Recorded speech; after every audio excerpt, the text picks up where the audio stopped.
and welcome to the Wildlings Podcast. This is episode 7. What? How much are you paying for this studio?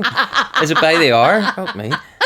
You said, what episode is this? It's 6. There we go. And by the way, we have the phenomenal Paddy Raff in today. So, welcome, Paddy. Thanks very much. Thank you so much for Glad calling. to be here, keeping score. It's 6. As far as I know it, yeah. Okay. 7. Are you sure? I don't know. It's your podcast, so... I don't know. I think he said 6. He did say 6. He came back in and corrected to say 6. Now that 6. that's out of the way... There we go. Is that what this podcast is about? Just what episode is it? Yes. An hour of that? Yeah, numerology. And are you allowed to curse? Yes. That's my fear. A lot of cursing happens on this podcast. Okay. We bleep it out for socials. Yeah, I get you. So it makes it easier for us to share. Yeah. Yeah. Okay, 6 and 7 has been the death of me since last week. So okay. My son is 4 and he's saying it. Yeah, 4. that's young. But apparently now it's like they're moving on from that. It's dead. I think 6, 7 became dead whenever dads like me started incorporating it. There was Halloween costumes for 6, 7, and then that was the death. And it died just before I had a chance to. This was like a one-off. You could have made an absolute mint. A toy, right? Yeah. 6, 7 toy, but you know all it is? What? Slinky. So... Wouldn't that have been great? That would have been awesome. So you just put it in a box. It's the 6, 7 toy. How like sad am I that I'm excited about that would have been the toy of Christmas. So yes. it's you do that 6, in 6, 7, and they would don't even tell them that these things existed beforehand. Yeah. Get a load of them cheap on Temu and do your own boxing. Yeah, it's the 6, 7 toy. It's a 6, 7 toy. You would have made millions. Yeah. And then for the upgrade, you can get one that goes downstairs as well. You gotta keep them hooked in. But so I've said it, if it does come out now, I have patented it. I still might do it. If it's still going next Christmas and you see 6, 7 toys. Well, then you can just use this clip. You heard it here first. Yep. Paddy Raff's going to become a millionaire. What date and time is it? Selling slinkies. Yeah.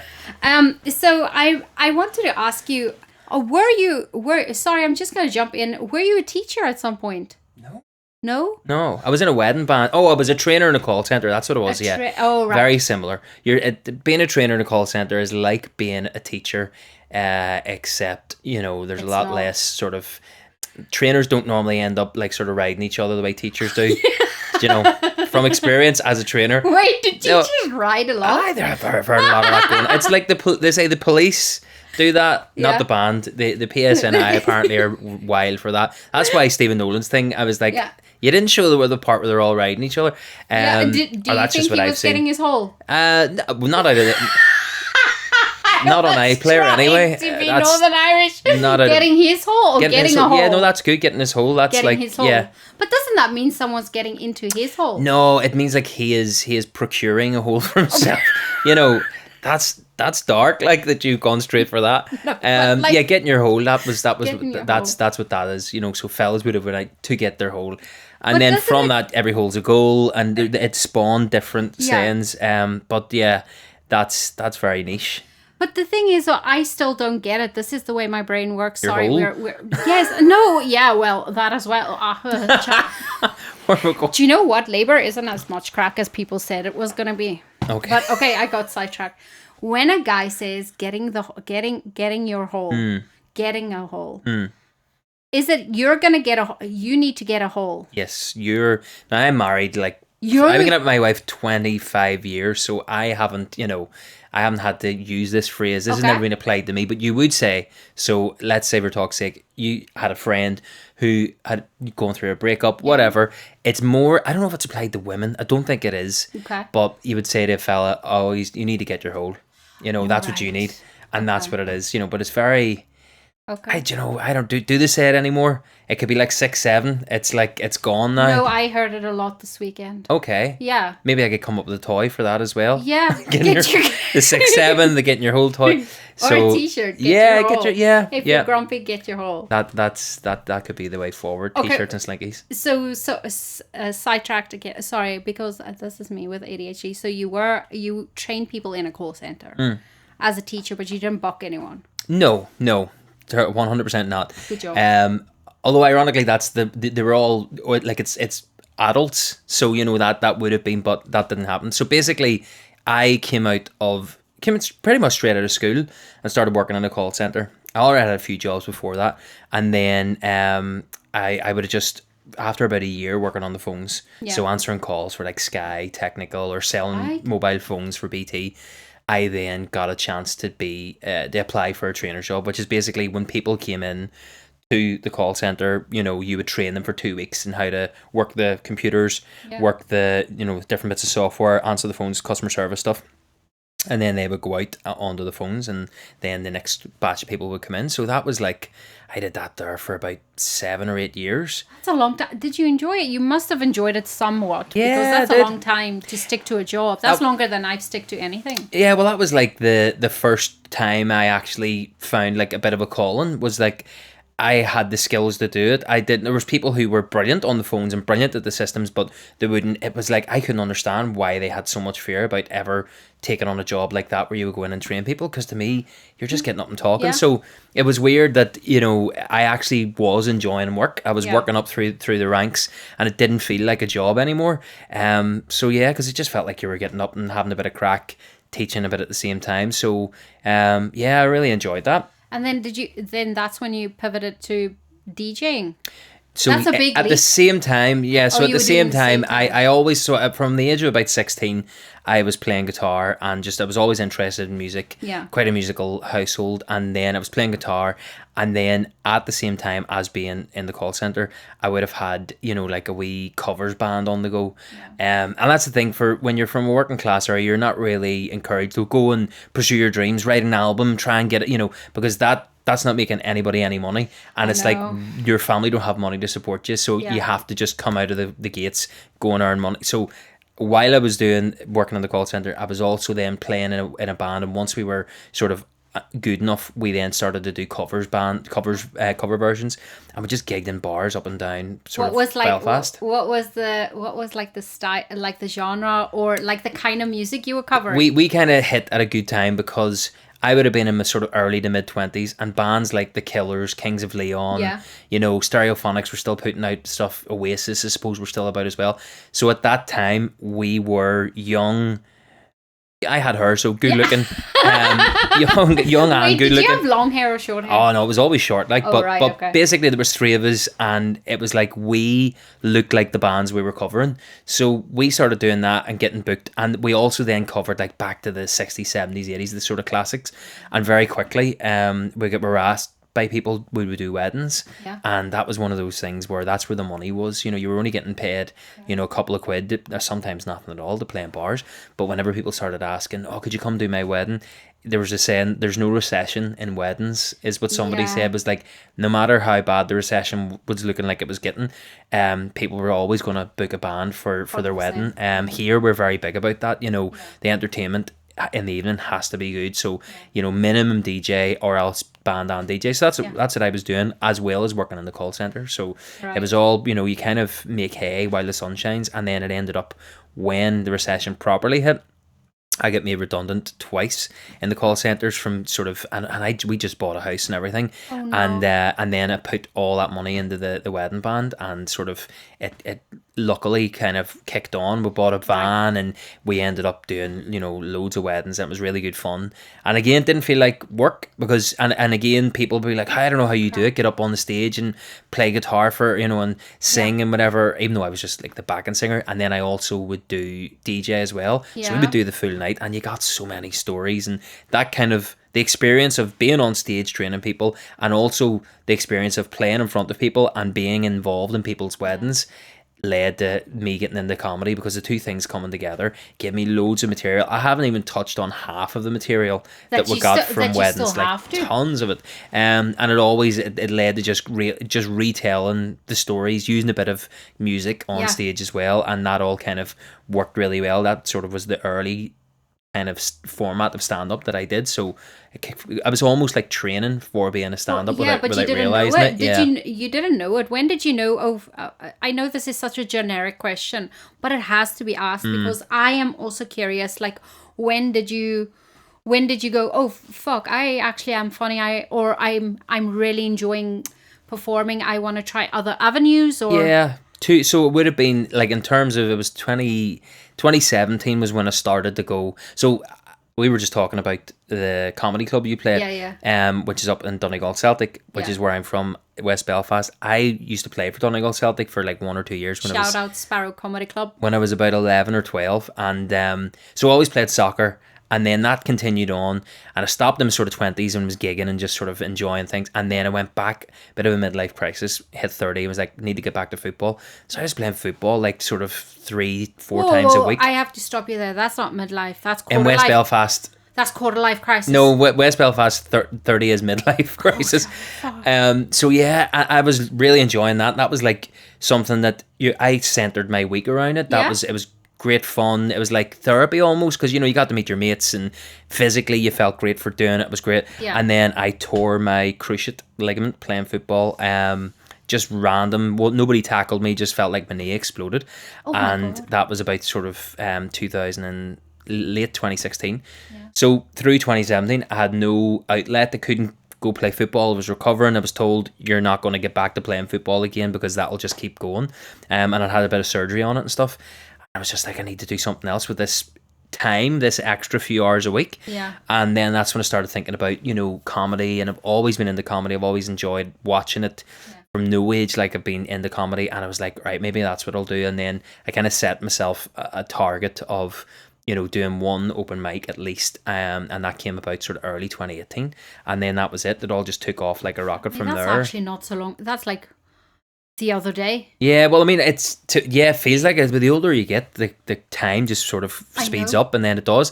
I suppose it's 8 years ago now, but like I went on stage from my first open mic in March 2018, and March 2020 I was walking out to the first of 5 sold out nights in the SSE.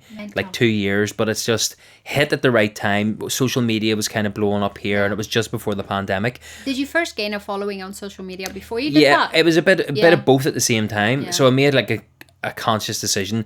I'm going to put my own social media page out there, because I don't know, like the way my mind works anyway, is that I always look at any kind of venture, any situation, you go, what's the best case scenario of all this, right? 100%. And that'll change how you do things. I go, well, do I want to be that kind of comedian, or do I want to go down the route of, because that, so the best case scenario for me was like, right, if I'm going to do this, I have to have my, my own page, own website, and somewhere to grow. And I started that, and I was like, well, if I'm going to do stand up, then I want to promote that, so I need that page, but I also want to put sketches. So the two things kind of work together, where I was going viral like on my own pages, like cross-pollination. Exactly. And if one if one's strong and the other's weak, then it never fully, because people will love your stuff online, and then if they go and see you live and you're shit live, they'll go, okay, well, I'm not gonna buy tickets, I'll just watch you online. Same again, if you go see somebody on in person, and then they tell you to follow them, and you look at their stuff online and it doesn't represent them well, again, you're not going to grow there, but you'll keep a base. But for me, I was able to go viral, and then in my stand-up, I was able to people to come and go, oh my god, we saw your stuff, and and then so kind of one fed into the other. And then like within so it was a year I was doing the Ulster Hall, 3 nights in the Ulster Hall, and it's like crazy. But looking back on it now, and you definitely always get better at, especially stand up. You'll know yourself from the more and more hours. Speak for yourself. hypothetically speaking. But yeah, so you kind of, and now looking back on it, 6 years on or 8 years on, you go, I wish I could do the show that I'm doing now and perform the way and bring it back then. But either way, it didn't harm me. It was still. I had those kind of base skills from the jobs that I had to bring when people came. I wasn't a bumbling mess trying to represent what I'd written. I was able to kind of do it, tell stories, have a bit of music involved in it, and do the characters as well, which we're getting big online. So the two things kind of fed into each other nicely. You educated me on this accent and this like proper side of Belfast that I didn't know existed. I think that for me is that. What I love about getting up is that, a bit like in the training, is that if you're going to talk about something or tell a story, you can always take something that's very niche and very relevant to you, but you'll bring out what's relevant so that everybody can kind of identify with it. and you can always have fun explaining the intricacies and the wee things that people mightn't get. And I think that's what people forget about with comedy, is that when people see like big comedians from America and whatever, they're doing American local humor. They're talking about their local politics. Yeah. They're using American colloquialisms, and they're talking about very niche American things. But a good comedian will make it so funny and or so relatable that you get it, then they'll explain a bit. And that's what we do here. And I think there's this sort of push for, if people from here are on stage in Belfast or, you know, in Strabane or in wherever they're gigging, and they mention something local, then there's this kind of thing online. People go, oh, you know, more local humor, you know, Jesus, there's this phrase that's funny because it's local. And I've seen the original video. I think the original video is very funny. But it's like, what people don't get is that in America or in Australia, they will do local humor, but it's just that we consume a lot more of their media and culture than they would consume of ours. So it's exactly the same concept, except if they get up and talk about, you know, President Trump, or if they get up and talk about 9/11, that's like somebody here talking about Stormont or talking about the Troubles.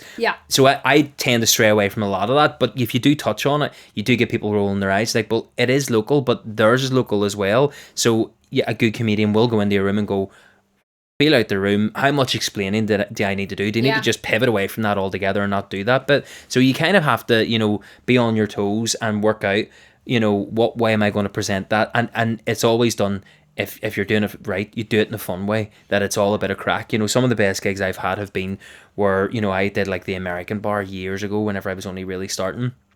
And before I sort of got into my set, I asked, you know, where have we got everyone from? And there was a table full of, like, there's like 5 or 6 people, and every single one of them, they're all out together. One was from Pakistan, one was from Dubai, one was from Iceland, it's like the UN or something, you know. Now I have to, and we had so much crack in taking what I was talking about and then explaining it and making it relevant to them. You know, it was one of the, and I love doing that, and I think that's what, you know, good comedy will do. That will, you know, you'll take the time to explain and go over. So, but I'm glad you got something out of it, like, you know, because you're South Africa. How long are you living here? 5 years, but you would think I would know more, but it was lockdown when I moved here. I was 4 weeks, I lived here, and then the lockdown hit, and then I had Baba. So it was like the lockdown lifted, and then I had my baby was born during, he's 4 now, but like he was born in 2022, just when spouses were allowed to actually start going back into the birthing units.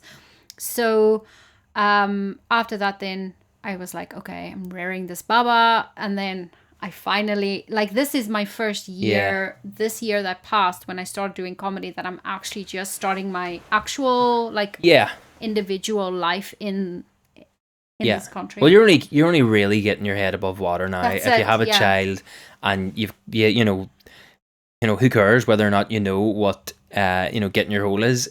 You've just had a kid, so you have to give it a few years, and then you get out and sort of immerse yourself in it. But that in and of itself is an interesting way for people when they come and see your comedy. They're literally watching you working it all out, you know, there and then. So like, that would be, I always love different people's perspectives. You know, whenever you go to a comedy night, I think that's what's good about comedy now, is that they will make sure that they have people on from different backgrounds, and it's not all just people from the same area. And then it's like, well, what new am I going to hear? So I love when you get somebody, whether they're just passing through or whether they've, you know, moved here and are getting used to it. You know, like, it's always an interesting perspective. I talk about local stuff as well, because what we do as writers or comedians or whatever your background in the performing arts is, you write from what you know. Obviously, everybody knows that's what a writer needs to do. So yes, you can obviously embellish or draw from or make up stuff out of thin air, but it will always be inspired from some sort of form of experience you had. So I think people that maybe comment negatively on local humor might be a little bit ignorant. Is it ignorant the right English word? Yeah, ignorant of... Yeah, like you don't get the full picture. Yeah.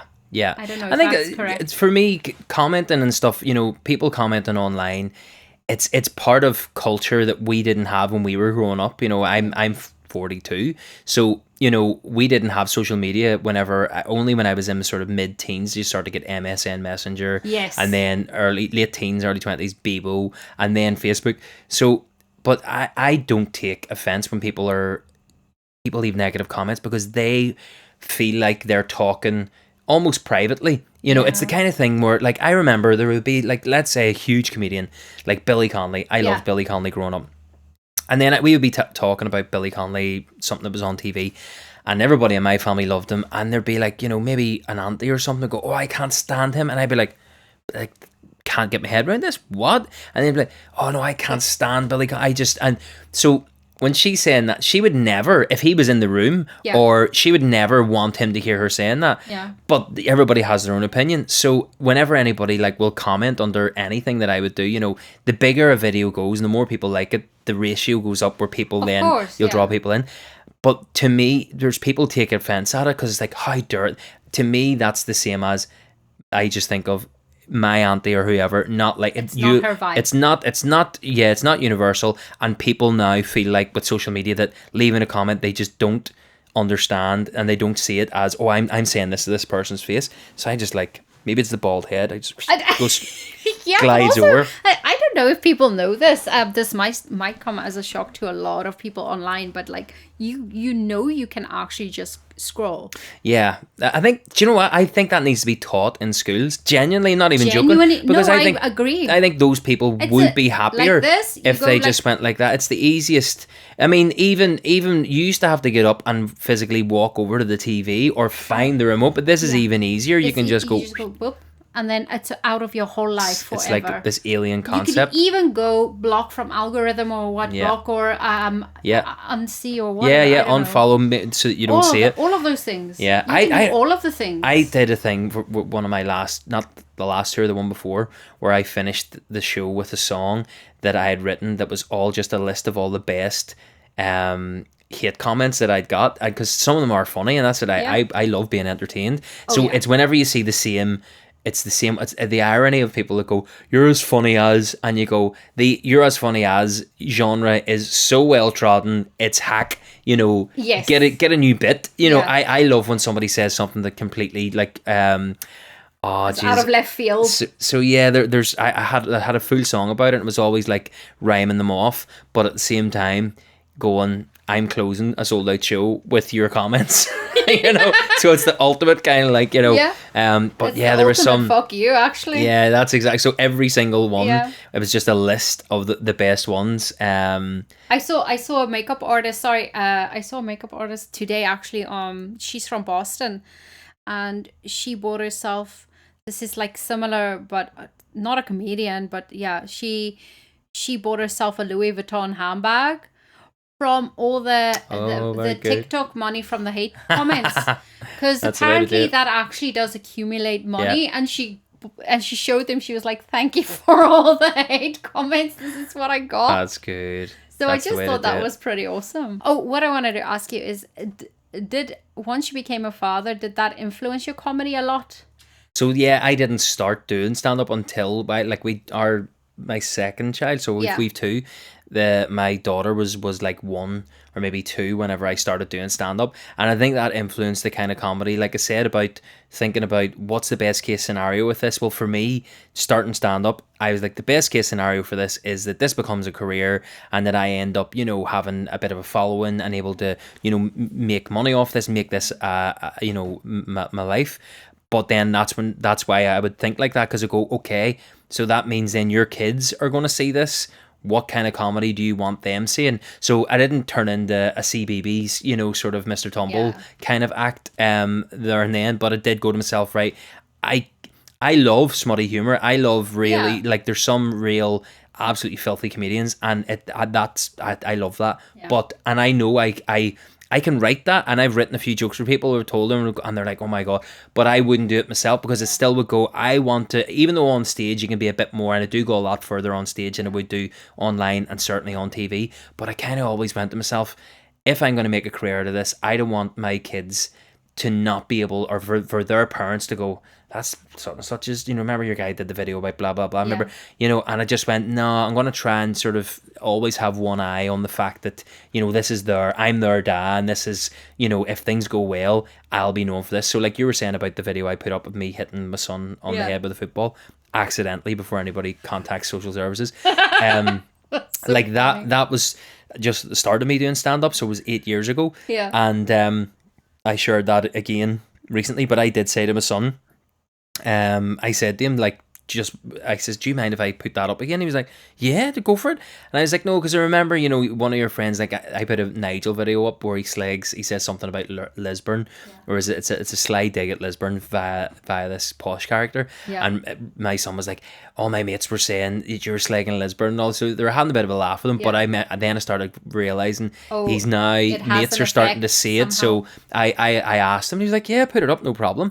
But yeah, that was the kind of thing, was that having kids massively shaped the kind of comedy I was going to do. And I think for the better, because for me, I'm more settled in the longevity that I would have, where my comedy is about being a dad, and each time I do stand up, it's stories that are happening as my kids are growing up. And so I think my audience now are coming back year in year out. Because they're growing with you, growing and as probably opposed to similar. as opposed to me reaching back and always telling stories about when they were just babies and whatever, which is still, I would reference the odd time, but I think it's nice when your audience feel like they're growing with you. So it regardless of what else I would have done, I'm glad I went with the kind of comedy that I am doing, which is more just sort of who I am, as opposed to trying to push too hard in one direction or the other. Just like not, yeah. I realized something this weekend for myself as well. I saw this she's incredible, but I forgot her last name here, so I probably won't be able to put this in. But Rachel, she's from Ireland, but she lives in London now. And she said something, I didn't really see her performance because we were constantly busy, but she said something that really stuck with me. And that doesn't happen every day, where somebody says something and you're like, I'm going to remember this forever. She actually said something to a different comedian, and she said, what I do is actually not stand-up comedy. It's like theatre. And people happen to laugh at my things that I'm saying, but it's not really punchline. It's a theatre show, basically.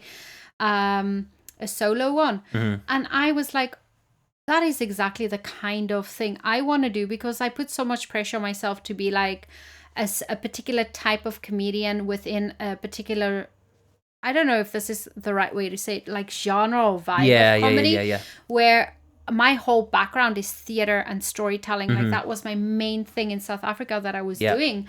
So sometimes I just feel like the way comedy is structured to be done, when you're doing shorter sets, doesn't come naturally. I to me. suppose like, trying to represent tell a story that, and then get people laughing, but also keep them engaged. Like, not a whole effing monologue and then everyone's like, oh Jesus, when is this over? Like, there needs to be some form of, obviously, humor, but like, I just don't think doing like short sets with a lot of punchlines rammed into it is a very natural thing for me. It just isn't. So I need to work harder to kind of get that vibe. I don't know. That's one of those things. So whenever I started doing it, a bit like yourself, I would have a story, and as I'm telling the story, I wouldn't necessarily be seen as a gag comedian. But then when you strip it back, there are gags at every sort of wee turn where you go, and you go, well, that's a gag. That's like a standalone gag. But for me, it's part of this story. So what I've had to start doing over the last few years, which is the boring side of it, which my mind just doesn't cope with, which is that sometimes I go down, I sit and I go, oh, there's a joke that can be lifted out. And eventually you pick all these wee jokes out and you go, okay, those get really big laughs. So how can I throw them out in a 5-minute set or 10-minute set without having to tell that whole story, just to make sure you get them in? So you kind of end up having to sort of bend the truth a wee bit. Almost like morph your jokes into different kind of, and weave them into different kind of storylines. 100%. So and sometimes you can literally just stop and go, I'm going to throw this in for the sake of it. But that's something that you kind of have to learn that yourself as you go along. And don't mean like, oh, you have to, I mean, I've only learned that within the last couple of years. Whereas if I had have just gone out and done, club set after club set. I might have learnt that earlier, but you take the way things come to you, and the way it came to me was that I was doing solo shows and longer shows and having the ability to tell those longer stories, and then it's only now that I'm trying to shorten it down. So whenever you do go to places that require a 10-minute set, 20-minute, you go, okay, how do I get the best bits into that? Just to get like a nice punchy get in, get out. This quote I read, I'm busy reading the Comedy Bible, and it's really, really good. I don't know if you've read it before. I don't read. Who? I have ADHD. I have ADHD, so like do you, I. but So I'm audiobooks? undiagnosed ADHD because I did all the tests on it, and I'm off the charts for Yeah, it. same. And I've asked my friends and family, fill that in. It takes 5 minutes, and they're like, we came nowhere near. And I'm answering the questions really conservatively instead of going all the time, 100%. I'm going like often, and you try to like try and so not you not overdo try it, and cheat and I it. still be. But I was about to go and like, please, see your physician, and I was going to do it. And I was like, I'm going to go get an ADHD diagnosis, and then somebody was like, your car insurance and all goes up. And I was like, fuck that. No. Say nothing. So No, I just sent my stuff into the GP. Like, did you know that you can go shared? is the insurance? Yeah. So to get diagnosed, so right, I okay. was as a kid, but not formally. Like, it was politely suggested by teachers and in university by lecturers, emails to my parents, please, for the love of God, put your child on Ritalin. We cannot, like, she has potential, but she's not going to reach it. Okay. I was like, imagine where I would have been if they did. And did you go on Ritalin? No! See, that's the thing. Is Now I I'm mean, like, where would I be though? I would never preach to anybody, because each to their own, and if that is something that's available to you. But yeah, like, you just imagine the different person that you would be, have turned out like if you would have been medicated because of the way. No, I think I would be so much more, the English word, so much more productive. I don't think I'm doing enough. Do you know what I mean? Like, I don't think there's more I can put into my day, and I can be more organized. Yeah. Where after I had my son, it went from manageable ADHD to I'm drowning. Okay. So it's gotten to a point where I cannot leave this without getting some form of help. Whether they go, listen, you don't need to go on medication, but we'll send you to a little, I don't know what, to help you with some tools, something, just to set you up for some form of, because there's a lot of dysfunction happening. Yeah. Like, I'm finding very simple things overwhelming, like laundry. Like, that shouldn't be an issue. Yeah. Where like, go and do the weekly shop, do your laundry, get your ironing done, clean the house. Like, to other people, that's like grand, and to me, it's like I feel like I'm gonna have a panic attack. Yeah. Well, when that's why I say each to their own. Whenever it gets to that stage, 100%, you need to do something. And I suppose it's to do with a lot of things, circumstances and whatever. I definitely struggled through school, but I you were left to your own devices, and kind of expected to fall through the cracks. But then I would ace it on test days. Same. I would go in and I'd say ace it, going from like being the one that was getting 20-30% in tests and projects to then going in, whether it was for my GCSEs we would do here, A levels, and I would go in, no matter how many times I aced it, I still wasn't confident. Like, this is the day where it will go according to the way it's been going. And then I would come out and I would get high C's or even a B, and people would be like, how did you get what, and I don't know what it was. It wasn't an easy time. Did you hyper focus on your studying the day before or on the morning? Not even. Did you study at all? Sometimes not even at all. I didn't have any books. And then, like, so you would do that thing where I would say, right, the teacher said today that this test is coming up in a month's time, and they said if you could do 10 minutes studying Monday to Friday, then and I'm going to do that. 2 weeks go by, and then I'm like, oh, I really should get down to that. Then in the week leading up to it, I'm starting to feel anxious about it. I'm like, I really should. And then the teacher would go, okay, so the test's on Monday. You've got a weekend. If you can cram in a couple of, I definitely will go home. Didn't do a bloody thing. Sunday night comes and you're absolutely anxiety. Yeah. Then I would start pretending that I was sick to my ma, who was a nurse. So it was very hard. Yeah, you can't fool That's her. where I got the acting from. Because I used to have like a method. She would have like a thermometer, but it was a digital one that she took out of work. Probably shouldn't have had it. And if you put it into like hot water, whatever, it would spike and it would say error. Yeah. So I worked out a method where if you rubbed it on your skin gradually and the friction would build up, you could basically get it to whatever temperature. No way. She's never heard this, by the way. So I would do that, and then I would get it to like 39, and then I'd be like, Mommy, it says 39, and she didn't think you could cheat this thing. I worked out how you could. So then I would get off school for the Monday to avoid the test, and then I'd go, right, so Now tomorrow when I'm off that day, I'm going to study all day because the test's going to be on Tuesday. Monday would come, there would be me sitting watching TV. What was your stay at home from school TV show kit? or whatever? Oh, yes, because so, we didn't have, like, I didn't have all the fancy channels. So yeah, I no, was so Dr. we had, Phil. like, there was a thing called This Morning. That we had, so anybody like from here will get it. It's UK This Morning. It's still on to this day. It's like the big daytime TV show. Okay. But you'd be too busy with the kid and all and working. But yeah, This Morning. So when you got off school, you got to sit and you knew you're officially not going in because This Morning had started. And it would start about like sort of 10:30, 11 o'clock, and it would go like through the afternoon. And I remember being off one time because I would fake being sick quite a lot, especially once I learned that thermometer method. And I was watching it one day and I was like, this is great, because they would discuss things that you weren't really supposed to hear as a kid. You know, I'm like, I would watch a full segment about tracker mortgages and I'd be like, you know, I'm gonna get a mortgage. As if, you know, but then one day I'm sitting there, you know, and like my ma's cleaning the house or whatever, and I'm sitting with a duvet, and this is great. And then they would talk about medical stuff. So there was a doctor on it, Dr. Hilary Jones, quite suave guy, and they were talking about like cancers and stuff, and I was like, yes, this is very concerning. And then they said, so we're going to get someone out because we're talking about testicular cancer. So and this man walked out, cock and balls, fully out. This went down in TV history. Walked and stood in between them like me and you, like the eye level, and he's showing you how to check.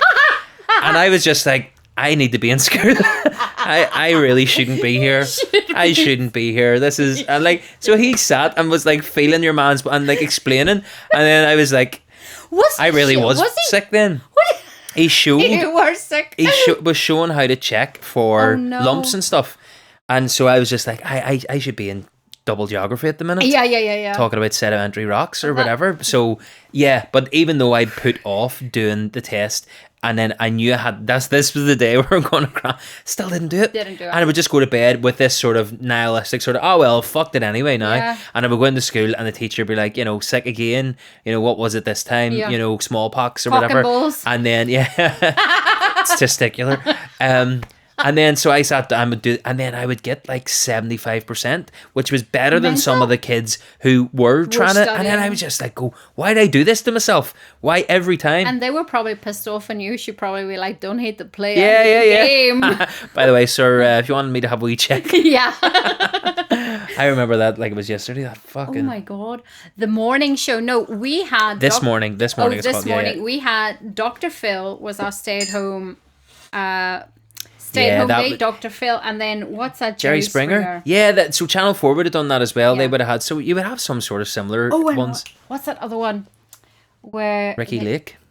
No, Ripley's Believe It or Not. We never had that. No, we had that was like that was literally all we had. Nobody ever picked that one up, but I'm learning about that then through seeing clips and stuff. It was mental. Yeah, that they always ate balls on the thing as well. Maybe it was your man's. They're no good. Send them to Ripley's, believe it or not. They always had some form of an animal testicle or penis that they would eat on the show, and I would go. But you still watched. But that was there was something about the TV when you got to stay off school. You like savoured it. It was like this is for me. Another thing I wanted to ask you about the characters, like you said, people will resonate if you do a bit really well. Doesn't matter what their background is, they will find it funny regardless. So if you do go to like London, what would you then change in that kind of aspect? You know, it's a bit like anything. You know, if I was going to, if I went out to England to work. When I was with the call centre, there was a few times I went and worked in Scotland and England, different places in the call centres. When you go to tell a story and you're just having the crack and having a bit of banter, okay, I'm not going to tell a really ultra niche story that in order for them to find this funny, you have to understand how the wee old woman at the corner of our street talks, or the things she always says, because you go, that's going to take way too long to explain. No one's going to laugh. So it's just like that with stand-up, is that you're not going to go over and do all hyper local stuff. You're going to strip it back and go, okay, I'm going to take but that's the thing, is my stuff is universal stories about parenting or just life stresses, annoyances, but depending on where I am, I'll theme it to them. So no matter where I go, I'll always find out, sort of, I'll ask people or look online and find out what's the posh area in this place, or what kind of thing, what kind of issues is this place having with antisocial behaviour, so that when you get out on stage, you're telling a story that you tell back home that references places around East Belfast, West Belfast. But when you go over there, you'll tell that story and you'll say, it's a bit like, Hackney or something, and you go, like the guy, and then you'll mention something local, and then that hooks them in and they can build that picture up. So you kind of just have to be a bit smart. But then maybe there are comedians who, when they're going away, if you are quite new, you don't have that a sort of I've done like maybe, I would say probably 7 hours of sort of stand-up tour material of my stuff, never mind the characters. So I can kind of pick and choose from that. But if you're quite new in doing that, you might find, oh Jesus, I'm going over here and all my best stuff is quite hyper local, and you have to work a bit harder. But you should be able to do that, you should be able to just take whatever the material is, strip it down to what it's basically funny about it, and then just add in the local stuff from wherever you're going to make it work. Yeah, I think at the end of the day, audiences want to get to know you. Yeah. They want you to connect with them and, feel that like energy. I don't know how to explain this without sounding like a massive hippie, but that is what it is. You talk about having 7 chakras. So you've already, the massive hippie horse is bolted. You just say what you were going to say. God. This is what happens when I don't drink alcohol.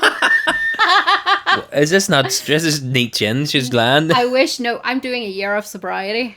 Okay. Yes. So. And when are you starting? I started 5 days ago. God help you. So yeah, it was mental because my first 3 days, my first day was the gig in Derry at a very, very busy bar. My second day was a wedding, and then my third day was at the liquor company, and I got free booze and all, but I didn't drink it, but they were like, here's a free bottle of vodka. You're being tested. Yeah. And then I was the universe is testing you. It was, yeah. But I think, I don't know, like 9 months is easy when you're pregnant. But like, what way will it go when I'm not? Yeah. So I like a wee challenge. Oh, here. Worst gig you've ever done. Worst gig you've ever done where you were like, oh my God, I'm done. I'm not doing comedy ever again. Okay, worst gig. Well, you were really contemplating, this isn't for me. Yeah, well, lucky for me, the really dicky thing is to go, I've never had a bad gig. Yeah. But I haven't. Only joking. No, the thing for me is that because I kind of went almost straight, I did like about maybe 5 or 6 open mic nights before I did my first solo show, maybe 10 before I did, but that was because I had people on social media going, we want to see your stuff live, and I was saying, I'm going to be doing Monday night in the Pavilion in 3 weeks time, and then these people were like, no, we wanted to see like a full set from you, and I was like, God, it wasn't until about 4 or 5 months in that a friend of mine who runs gigs, like music gigs, was like, you just book a room, there's PA system in it, put on a stand-up show. I was like, oh yeah. So a lot of my stand-up has been to people who are paying to see me, but you're really tested whenever you're put onto a bill where you're not the headliner, or it's just almost random. Yeah, well, that's when you sharpen yourself. So I'm trying to think of which one would have been the absolute worst. I can normally narrow it down. You can just say it's never happened. No, there's definitely, but there's very few that where you just get you that I've walked on. Maybe even your set wasn't a stinker, but like maybe you had a bad heckler, or not even that. Oh, this is really testing me. On tour, I won't name the towns on tour because I'm still going to be selling tickets in them, but there are, and I've noticed that there are certain. So whenever I've done a tour, I'll do 35 dates, across Northern Ireland, and in that there's been a few places that you go to, and I'll not say the towns, but they're quite close by, and you come off stage and go, am I in the right fucking game here? Is this what was that all about? Where they're just, they're in theaters, but they clap at the end of a bit, but they don't laugh. And you're like, why you know? So, and I did. So there was these two places quite close together, and I remember saying, I'm not putting them on the next fucking tour. That's insane. Done. And then I heard from somebody else like, no, they're like that. So then the next tour, I went, fuck, I'll put them back on. Maybe it's just a one-off. Put them back on. And then I walked out again, and you're like, oh my god! Did you slag him? Did you go in the middle of a set? No, I've done nothing to them. But this is in between. Great, like the gigs are, but it's here again. I was like, okay, maybe it. And then so at the end, then they'll clap really long, but again they didn't laugh. So then the third tour was like, maybe don't go back. Like no, like third time lucky. No. So every time I go to these places, and then they'll still go if I do put out a tour, they'll say, why is blah blah not on it? Reserved. Come back here. But it's just like they go to these theatres, and they kind of go to the theatre, and they know 90% of the time, 99% of the time, it's to see a play or a musical thing. So they don't have that engagement that they would with comedy. They're not used to it. So it's always, but you just kind of have to go, just get through it. They are enjoying it, I think. Yeah. Turn the lights on to see if they're still there, It's really difficult when you do comedy in front of people that aren't used to stand-up comedy, because you just kind of assume every time you go up, oh, everybody here loves comedy. No, there's a lot, like a majority at some venues of the crowd, it's their first gig. Yeah. And then it's like, oh, you have to educate them and let them know, oh, it's okay to laugh at this. You can laugh. Stop talking at that though, Don't worry. Like people see a lot of comedy on their phones now, and they see a lot of crowd work clips. And the reason you see crowd work clips is because comedians aren't burning their material then. Yeah. This is all unique to this place, and so it's like this can be thrown out. I need to work so on. people have become so big from that then people watching go, oh, hey, that's what you do at comedy shows. So then you get these people who come out, and through no fault of their own, they think this is what the comedian wants. And I have had people who will have talked and heckled and gone back and forward, and then I'll destroy them. And I don't even put those clips up because I feel really bad for it. But some of the best and funniest things I'll say will be in that. And, I don't even, it's like involuntary, because obviously you're thinking on your feet. And then I'll come out to get pictures after the people, and they'll be there. I'm like, fuck, here we go. And then they'll be like, that was class. And they're like, was I annoying you? Like, and they'll be like, no, it's just a bit of banter. Like, but I thought that's what you wanted. I thought you want us to talk and whatever. You're like, no, like at the parts where you ask for things, but no, it's fine. And then I'm sitting there going, I absolutely trolleyed this person. Yeah. And now they're standing getting the picture, and we're all having a laugh. It's like, okay. Yeah, I don't know. For future reference, whoever's listening, the 1 or 2 listeners I have, right? Please spread the word. We don't like hecklers. If we speak to you, then you speak, but don't just shout at comedians. There's not one comedian on this planet that's gonna go, you know what I love? A fucking heckler. No, we don't. We don't.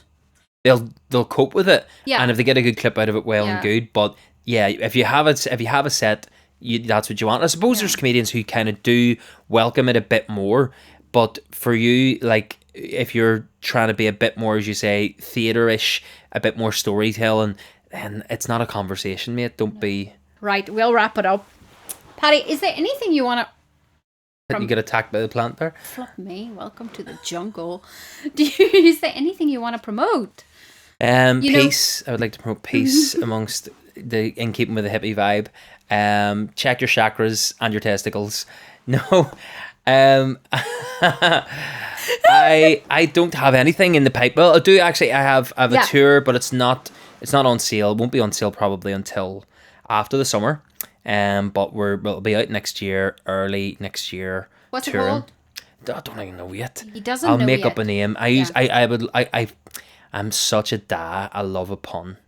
So I love a pun name. So I was always like, for Paddy Raff, it was like Raff Out Loud was one of the first ones. Yeah. And then I'm raging, I kind of wasted that one back then. And then there was a Christmas show I did, Raffing All the Way. Roleen, you could have Roleen, and your show's called In the Deep. Roleen in the Deep. Yeah, that's a good one. Do you know what I mean? Not So gonna like, happen. but it could be about, and then you could vaguely say that as me being in deep, kind of whatever. Let's brainstorm. What about... Great brainstorm. Well, get your hole. Come to this Yes, shithole. yeah. See, if I put that in, No. if I put get your whole, getting Get Paddy your Raff. whole Paddy Raff. Raff experience. Yeah, okay. Get your whole Raff experience. We'll workshop that. That's a good first draft. That's a good first draft. I'll think about it. But no, I do. So I come up with a name. Normally, what I'll do then is whenever I'm going to do a tour, I'll sit down, I'll look at material that I've been kind of not had time to do or I've started doing new, and I'll go, oh, that's definitely going to be in it. So I'll try and come up with a name that mentions that. But for the last load of tours I've done that, the bit that I thought was going to be in it ended up not in the in the show at all. So then your show name doesn't have any bearing to what, you know, which is I love that it did tie in with that, but a lot of the time it falls out. And then what I end up doing is I retrospectively will write a joke then that will go in, that will kind of be a wee nod to the name of the show. Yeah, that's nice, but do you know what? I like that for comedy, but I hate it when it happens in a movie. The name drop of the movie. I was watching it Ends With Us, you know, that whole drama that happened to all the cast members. Yeah. Whatever. What a travesty. Anyway, and then she ends the movie with, it ends with us. Oh, does she? It ends with us, Bubba. Oh, and I'm like, that would have fuck are you doing? That would have a groan, a big groan. Oh no, in I the cinema. cringed. I was like, you just ruined the whole moment. Like, you were crying and I was like really into this moment, and then you're like, it ends with us, it ends with us. Yeah, that is bad. But yeah, the comedy version, that can be funny if you then realise, you know, at the end of a story you go, oh, that's where the name comes from. So that's what I'm aiming for, but we'll not know. I have a good question to sign us off. So if Nigel had a podcast, what would the first episode be about? Yeah, so Nigel being posh and having a podcast.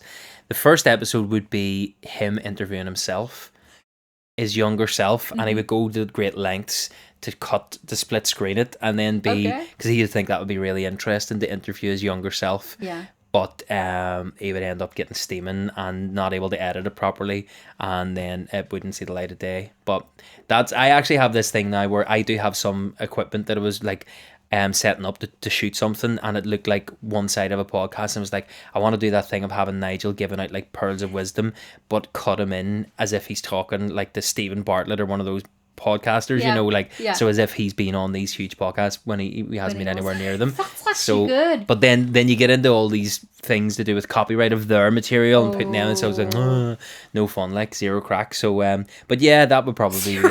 Zero crack. It's the new name of the tour. No fun. Paddy Raff, zero crack. Thank you for tuning into episode 67, and thank you to Paddy for calling up. Okay, 1, 2, 3. Tot ziens, zien jullie later.